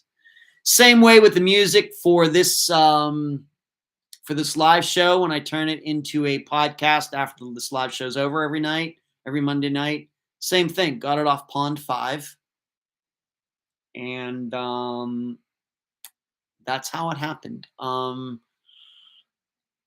trying to think, I really don't remember how many different types of music I went through, little tunes I went through before I found the one on Pond 5 that I liked in early 2018. I really cannot remember that, but I still like it. So, and it's never going to change. I'm just thankful that I found something that I liked, and still over 5 years later, I still think it's the perfect pick. So there you go, pond5.com. Karen says, loving your hair. How about a man bun next shot? I do not do man buns, Karen. Never. Thank you, Lisa. Rockford, love the Iron Maiden deep cuts. It's a little bit, Rockford, it is a little bit of deep cut, although most people would say anything from their newer albums are deep cuts because how music has changed and everything that you really, I think, would have to be a decently big Iron Maiden fan to know to know the Book of Souls album and to know some of the songs on it. Like The Great Unknown or Where the River Runs Deep and all those things, certainly, and even their most recent album, Senjutsu. Yeah, I mean, the thing is, Rockford, is that some of my favorite Iron Maiden songs are not the most common ones, like Run to the... I mean, I love those songs too, but I'm a big fan of The Wicker Man. I'm a big fan of Moonchild. I'm a big fan of The Prisoner, which now a lot of course, your really hardcore Iron Maiden fans know those songs, but back in the day, you never hear those on regular, rock radio. And even if you were to turn on Sirius XM and go to the heavy metal channel at Hair Nation or Ozzy's Boneyard, those three songs, you'll probably never hear them on there either. But those are three of my top Iron Maiden songs. Supertramp, Ready No Train to Anywhere would be great. Supertramp, I like that. It's okay. Supertramp's okay. Shirley says, I got to pick the one for the live show. That's right, Sheree did. I'm sorry I left you out, Sheree. Everybody should know that the song that you hear for the podcast version of this live show, I did give Sheree the assignment of going to Pond 5 and listening to music and sending me. I think the way it worked out, Sheree, is you kind of narrowed it down for me and I picked one, right? I think that's how it happened.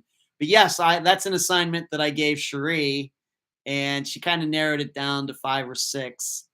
And I picked out this one. It's kind of a little fun bass line type of jingle. Of course, you wouldn't know that if you've only watched this live show in here. Of course, there's no music. But if there's an audio version that's a podcast now, and that is the music that Sheree picked out. Rockford, yes, but Iron Maiden didn't fall off. It's true. They keep cranking. They do, and they're all still together, Rockford. It's spectacular. I love it. Seventh Son of his fantastic album. I do. That's probably overall my favorite album, probably. But it's weird that the songs that I like are on other albums. Weird. What about Brave New World? Brave New World's spectacular. That is what The Wicker Man is on. Sheree says, that's true, but it was so fun. Well, I'm glad you had fun with it, Sheree. I'm glad. Good to hear.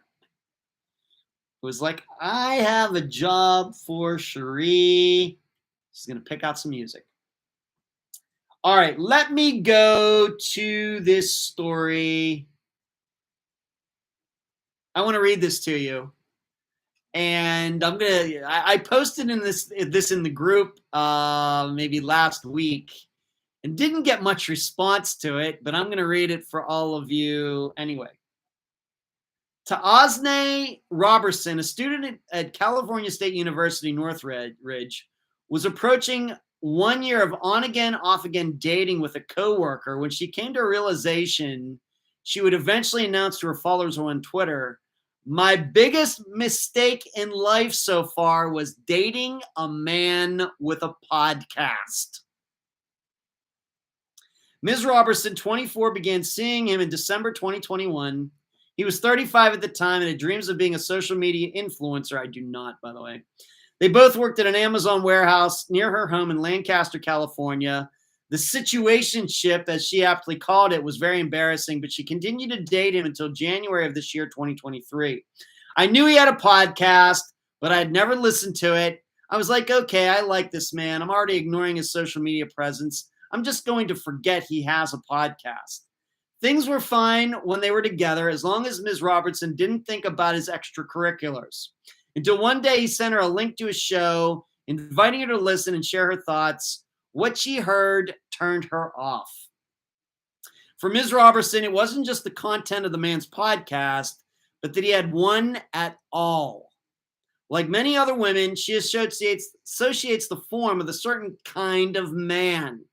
One who is endlessly fascinated by his own opinions, loves the sound of his own voice, and isn't the least bit shy about offering unsolicited opinions on masculinity, sexuality, and women. Of course, you know I don't do any of that. And if I do, it's in a self-deprecating way, making fun of myself. Many women have taken to social media to mock just that kind of programming and the men who make it. On TikTok, hashtags like Men with Podcasts gather videos of mostly women using a beard filter to satirize the sort of things male podcast hosts say, such as, why as a man are you born in the month of February? Or, that's the problem with women who read. Others have called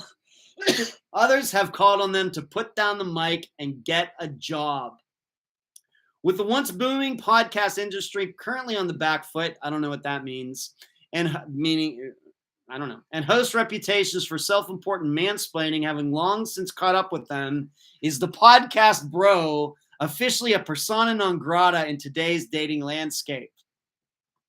In an interview with a handful of men who work on or have worked in podcasting, some say they have come across romantic prospects who view their profession as a potential red flag. And even among those who haven't, some preemptively adjust their presentation of themselves to make it a clear distinction. Tyree Rush, 29-year-old podcast producer, or whatever that means, in Atlanta, said he makes it a point not to list his profession on his dating app profile. Instead, he usually says he works in digital media. I was on a date in Chicago, and I said that I do digital strategy at first, he recalled. No wonder these guys are lying. So she kept pressing, and I was like, actually, I produce podcasts. Now, maybe it's because I lied and said I did digital strategy first, but she was not into it. But I also just think when she heard podcast, it was a cause for a concern for her. Mr. Rush added that she followed with, don't tell me you're doing like a Joe Budden podcast or anything like that. Scrutiny of the podcast bro archetype has also appeared in some other areas of pop culture in the Netflix comedy You People. Ezra, a white broker played by Jonah Hill, reveals to his date that his dream job is to do a hip-hop culture podcast full-time, which is first met with laughter, followed quickly by judgment and concern. Mr. Rush, who has worked for Marvel, iHeartMedia, and the podcast network Wondery, said he understood the wariness, given that many things women have to be afraid of when it comes to dating men. A podcast is just another thing to worry about. It's like a new chivalry or etiquette that we're trying to figure out, he said. Logan Mendoza, 23, is one of 4 hosts of Sweet Talks, a video podcast on YouTube. He said they often get direct messages from men who enjoy their content, which he described as mostly guy talk and debate. He said he didn't consider Sweet Talks to be like some of the more offensive shows.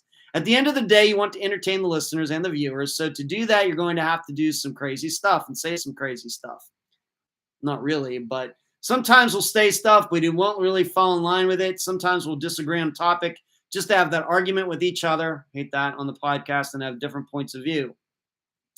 Raymond Pang, a 31-year-old podcast producer and sound designer, whatever those things mean, who works mostly on science shows, said he never personally experienced romantic rejection because of his profession. In fact, he said it was often a point of entry into conversation. About a month ago, he started seeing someone who also worked in public radio. He felt the audio label encompassed both jobs. I feel like I've been able to position myself away from the terrible man corner of podcasting, he said in an interview. Mr. Pang said he didn't know of many people who work in audio who would call themselves podcasters, though given the unappealing idea that anybody can be a podcaster. It could mean that you work at This American Life, or it could mean that you record a podcast with a bunch of your friends to talk about the latest week of football games or something like that, or worse, like misogynistic stuff, he said. For her part, Ms. Robertson, the Cal State student, said that after her experience, she would never again date a man in podcasting. Absolutely not. So, I thought all of you would find that very interesting. And, and I think that I can read an article like that and kind of laugh at it and try to analyze it myself. I'm not offended by that. What I read in a lot of it, of course, is not what I do. But I am a podcaster, and it did, kind of start out with a woman. I don't think it even mattered what the guy was doing, what kind of podcast he was doing. That, she was going to dislike him no matter what he was doing in podcasting. Now, all I can say is that I've been doing this 6.5 years. As most of you know, I'm not much of a social animal anyway. So I have to admit that for my personal experience, I don't even know if this is true or not in a personal relationship way. Now, I will tell you, and I have talked about this before, that certainly as a missing persons podcaster, as a true crime podcaster, there is a stigma from people in the legal profession, in the law enforcement profession, certainly, that if they find out that you are a true crime podcaster, it's like, stay away. Now, of course, that didn't happen with me and in Greeley, Colorado, and what happened with Steve Pankey and everything, but it was just because of the work I did. Otherwise, I don't think that prosecutor or any other prosecutor would probably want to have anything to do with me or any other true crime podcaster at all. There's certainly a stigma regarding that. And as I've stated, I think on this live show before, the problem is that I think the true crime community as a whole, the podcasting side of it, the people who make these podcasts like I do, have earned it. I wouldn't say I've done that, but certainly a lot of them have. And it's something that the rest of us have to work through if we want to be taken seriously with whatever we're doing.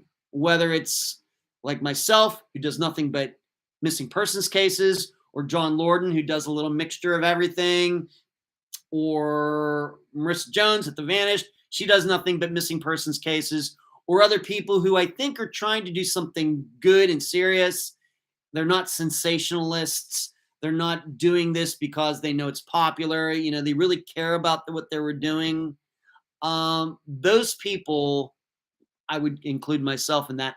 We really do have to work through a lot. There certainly is a stigma given that we're covering a lot of these situations, these disappearances, to be crimes, and then the people who are in charge of solving them don't take us seriously. It exists. And like I said, it's unfortunately earned. I wouldn't say that I've personally earned it, though.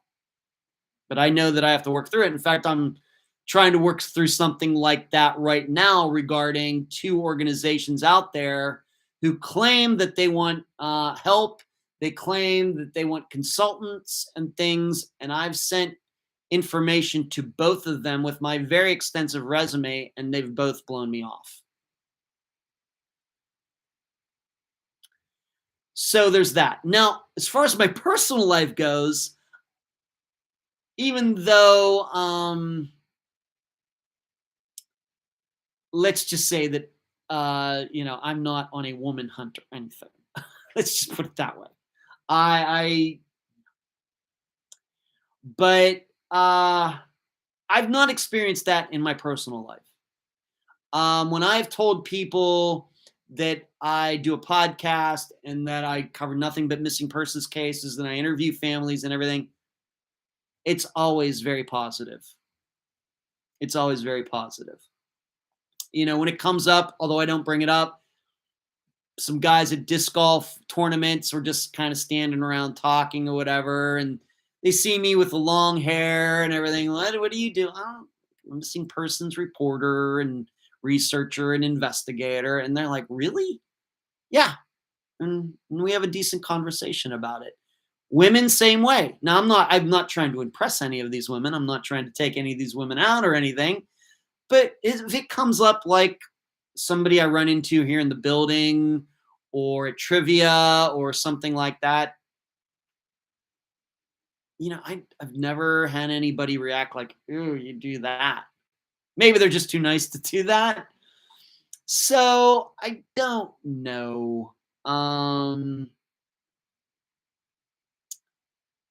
don't know. It's kind of weird to me, being that, especially since I know that Unfound's audience is at least 80% women. So women are not turned off. These women are not turned off by male podcasters, and we know there's a few hosts out there. So it's just I don't know if this. I'm guessing this is kind of true. I don't know if it's universally true. I think that certainly there are a lot of men out there behaving very, very badly on their podcasts. Certainly. And there is a lot of misogynistic stuff and everything. But the way the headline of this article is written and the way it kind of starts out is that women just really aren't into men, period, who have their own podcasts. So, but of course, when I had to talk about it, right? I had to do that. Just because it's about podcasting and men who do podcasts. Let's see where there's the.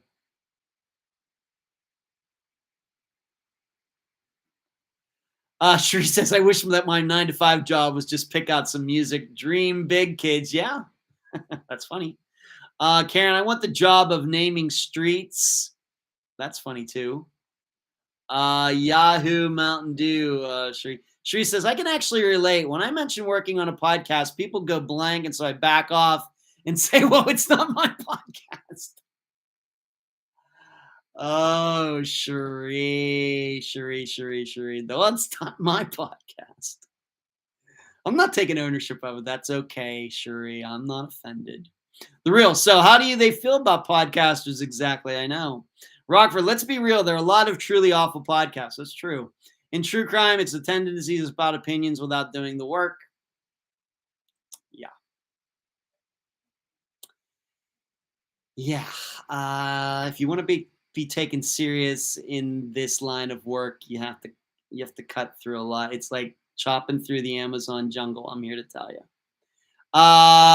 Cherie, Unfound is not just any podcast. Real lives, real journalism, real investigation. I appreciate that, Cherie. I appreciate that. I do have to admit that, we really, on the other hand, we really don't know these women who they're talking to either. I mean, they may just be awful people, just looking for a story. I don't know. Empty, in any profession or group, there are good and bad. That's true. As Jerry Seinfeld says, there are bad doctors out there. Not every doctor graduated at the top of his class or her class. Marty, it's sad some podcasters cast a dark light on the industry, but if it's your passion, I say, who cares what other people think? Oh, I surely don't care, Marty. It's just it's kind of an interesting article. Like I said, I think that if I was a guy who got out more and was going places to actually meet women, and I would probably have a better gauge of this than I do. Then I'd probably maybe be able to tell you, have some personal experiences telling people, oh, yeah, some women, hey, who don't know me, I have this podcast and I do this and do that, and see what their reactions were. And if I tried to go out with them a second time, did they take my phone call or whatever else I would have? But that's not what I do. I knew you would think it was funny. I'm kind of kidding, of course. I'm sure. 2 more things. Brian Patrick Miller. I have this article typed out, but I'm not going to read it. I'm running out of time. But you should know that the Brian Patrick Miller trial is going on right now. And that's, of course, that is important because many people believe that he was the one who killed Brandy Myers. That's a disappearance. Of course, we covered a few years ago. That's a disappearance from the Phoenix or Mesa, Arizona area. And he is on trial. And just recently, his ex-wife was on the stand, and she was talking, saying all these things about him, his fascination with knives and everything else. And it's not over yet. I would say that this is going the same way that the Alex Murdaugh trial went. Seems to me that Brian Patrick Miller is going to be found guilty. You know, I think he tried to plead insanity originally or something. It doesn't seem to be any doubt in my mind that he's going to be found guilty. But it is important because guy is considered to be the killer of Brandy Myers. The big question that comes to mind, though, every time I think about Brandy Myers' disappearance and Brian Patrick Miller, and this has been a long time coming, Brian Patrick Miller finally was charged because of DNA. He had gotten away with these crimes for a while. The couple women had ended up in canals. They were found. It took a while for the science to catch Brian. We have to ask, why were these two young women, these girls, found, but Brandy wasn't? And just don't know if I have any answer to that. Did he put her in a different place? Being that these women, these girls were found in this canal area, was it, was the canal, was the level of the water higher when he put Brandy, if that's what he did with her? I don't know. But if you do a search, I think he was also called the zombie killer. Because when they caught him, that's what he was. Is he like an online avatar or something like that? But his trial's going on. So if you Google it, Brian Patrick Miller, you'll see all of the latest information.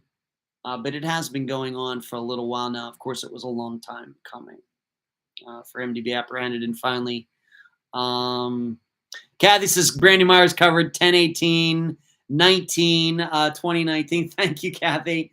That was right around the Steve Pankey time, Kathy. It's right around the time I interviewed Steve. Of course, his interview didn't come out till November. Yeah, I remember that. I'd only been in this condo of mine for a few months. Crazy. Seems like yesterday. One more thing I want to get to before I talk about Friday's episode. And Friday's episode is a kind of disappearance that I've been looking to cover for a long time now. I've actually even talked about this.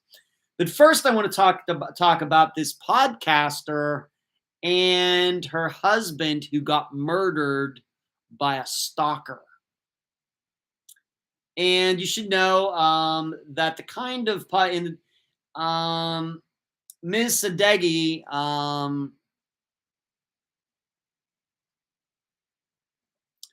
was doing it wasn't in English, it was in Farsi, audio stream about gaining an employment in the tech industry. And the stream was hosted on Clubhouse, which is not something I've ever heard of. A social media app described in a blog post by Hootsuite as a cross between a podcast and a conference call, and that allows users to talk and listen in chat rooms. I have to admit, I've never heard of it. But this woman and her husband were killed by this guy,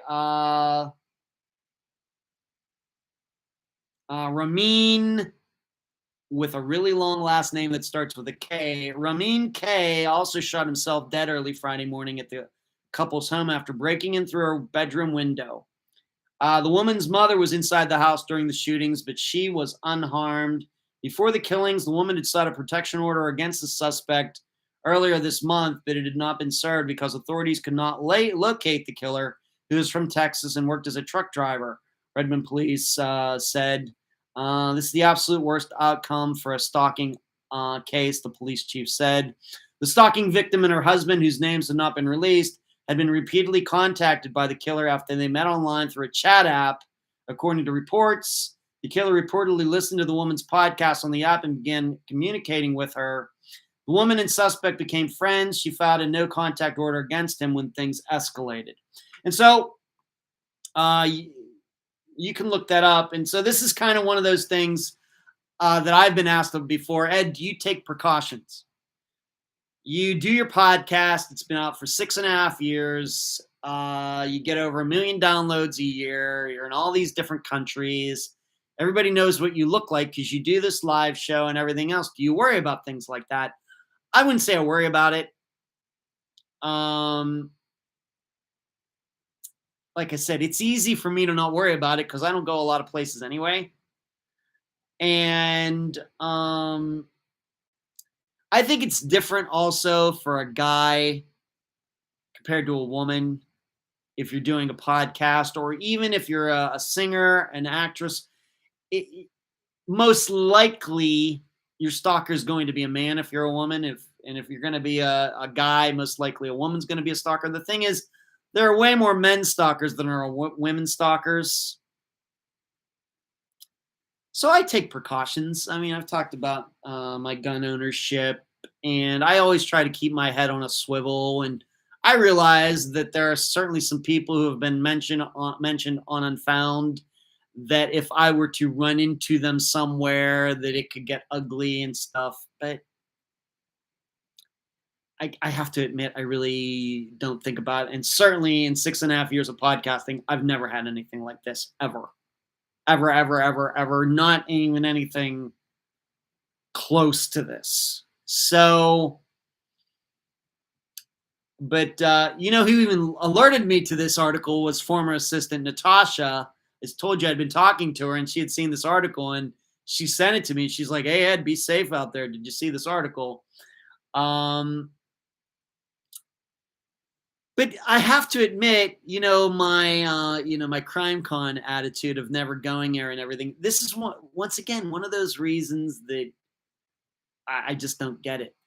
That you go there, and it very well may be that somebody's stalking you. That's a perfect way for that stalker to run into you if you go to something like that. So it's one of the many reasons that I think I'm against Crime Con. I'll never be there, and why it's weird to me.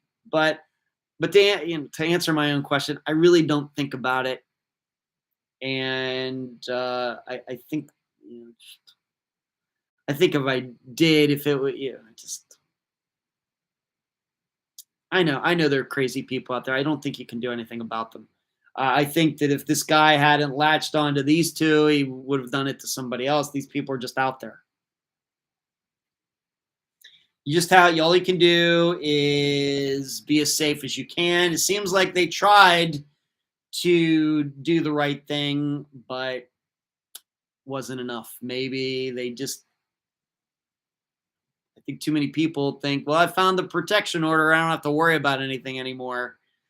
Actually, it might just get worse. So very sad, very sad. But anytime you're going to be out there in public, acting, musician, doing a podcast, public figure, doing the news, being like Jody Huisentruit or something, obviously your chances of being stalked and being attacked by a stranger go up a lot more than for the regular person who is an accountant, engineer, teacher, or someone like that. Rockford, a lot of Arizona references tonight. I'm headed there later this week to catch some spring training. Almost time to renew our AL West rivalry, Shuri. Here we go. Ferry, where you been? Good to see you tonight, Shuri. Always against the Dodgers. That's funny. Okay, Astro. Do you know what her podcast was about? It was about people. I'm going to read this again there, Ferry.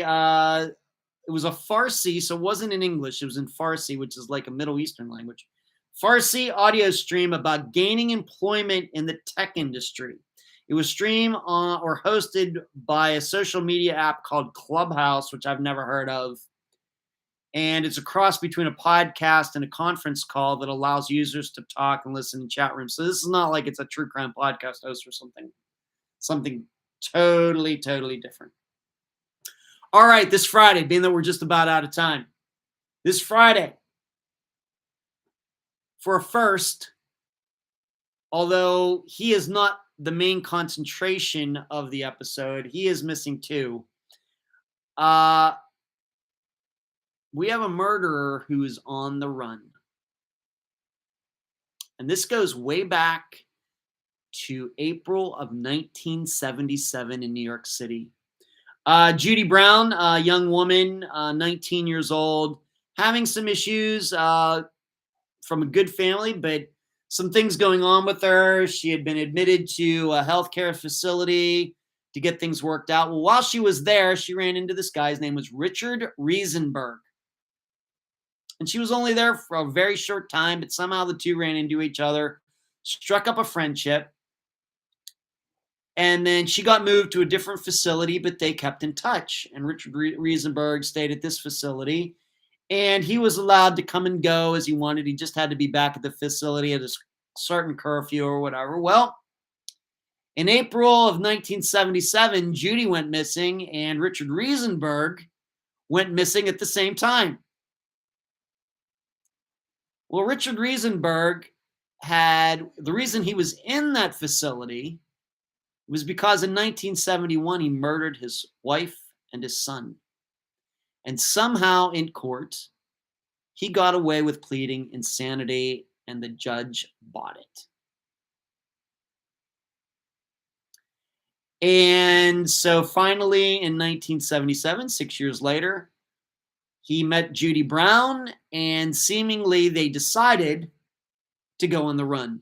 She's technically not on the run, but he certainly is on the run. Neither of them were ever seen again. However, there is reason to believe that Richard Riesenberg was alive in 1995 because my guest, who is Julian Quaterio, who is Judy's cousin, who is the guest, he found out that in 1995, Richard actually called his lawyer from the original case from the early 1970s. So 18 years after Richard Riesenberg, killer, went on the run, he was still alive somewhere. Judy, though, nowhere to be found. But Julian is doing a great job, and he is the guest. I don't have a title or a theme for this episode yet.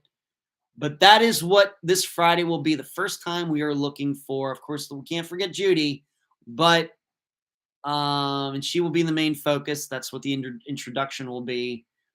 But also a killer who did not serve out his sentence, despite his sentence being, insanity. Okay. He could still be out there somewhere alive. How about that? So that's this Friday. First, we're looking for a killer. Yes, I know we've covered some guys who are running away from the police, Brendan Smokey and some others, but this is on a totally, totally different level. This guy certainly ran away because he just didn't want to be in that facility anymore. So that's all I got. That was the live show for March 13th, 2023. Everybody, thank you for tuning in. Rockford says it's fancy, Shree. I'm always okay. Ferry makes sense. She lived up in Microsoft land. Mark, good night, folks. Have a great week. All of you have a great week. Keep your head on a swivel. And I guess the next time you hear me will be on Friday if you listen to the podcast right away like some people do. Thanks, everybody. I appreciate you giving Unfound a little bit of your time on a Monday night. And thank you for everybody that listens to this show as a podcast as well. Good night.